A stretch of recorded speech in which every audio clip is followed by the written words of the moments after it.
La Movida. If the 70s brought a remarkable change in our lives and in everyone's, the 80s will be a revolution in all aspects. We were all very excited to start a new decade, a decade that will bring wonderful but different music from what had been heard until then, both nationally and internationally. In Spain, it will be called La Movida Madrileña because it originated in Madrid, the capital, although it spread to other regions. It will not only include music, but also cinema, fashion.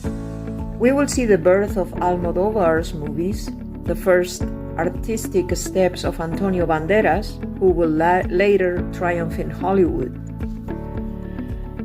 The group Mecano, two boys and a girl who will impose the so-called techno music in our country and who will later surprise the world with the quality of their melodies.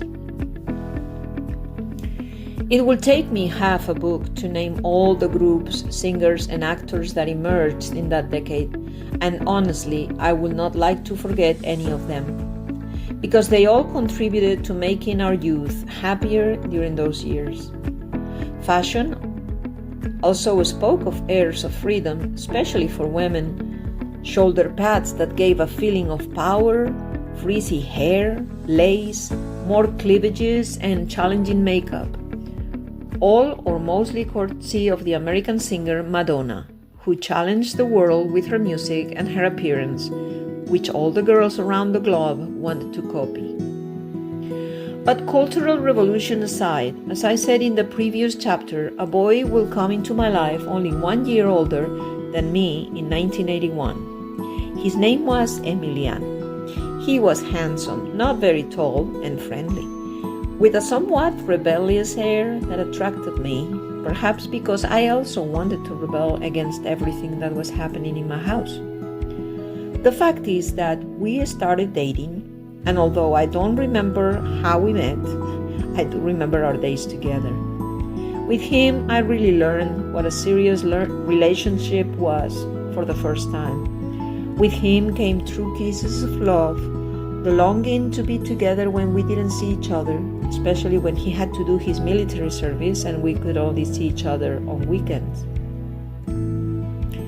His parents had a fairly famous decoration shop in Zaragoza on one of the city's greatest avenues, and both he and his siblings helped in the establishment, serving the public or making deliveries with the van. With Emiliano, I also met other of his friends. The closest to him was José Luis, who, although more or less our age, always seemed to me older in appearance, perhaps because he had a mustache and he smoked. His girlfriend was called Puri, and we became good friends. There was another boy named Felix and some others. We had fun days all together. We went on excursions to the countryside. We went out to dinner or dance, all in a group, but enjoying our partners. The group rented a flat for everyone so they could have a place to go to spend the afternoons when it was cold or when we had empty pockets. There we could listen to music, dance, have birthday parties, and some, not me, spend the night. I even remember one afternoon when we had a séance, in which I remember that José Luis took it as a joke the whole time. I got to know his parents and siblings, and honestly, in my youthful illusion, I firmly believed that this person would be the definitive one in my life. How wrong was I? For some reason, perhaps because it is God's way of showing us the way, Emiliano began to behave immaturely and began to get into trouble, such as trying to open one night one of the toolboxes that the telephone company left on the street when they were making repairs. The police caught him off guard and he spent a night or two in jail.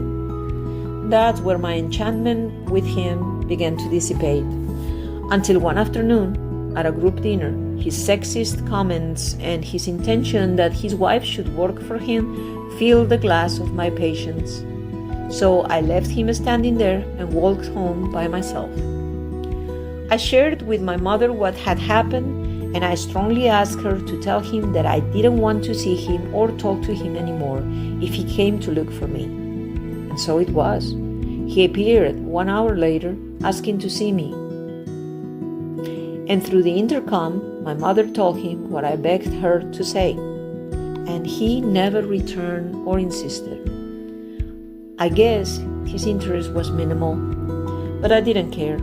I know I made the right decision. I have never heard what became of him or his friends.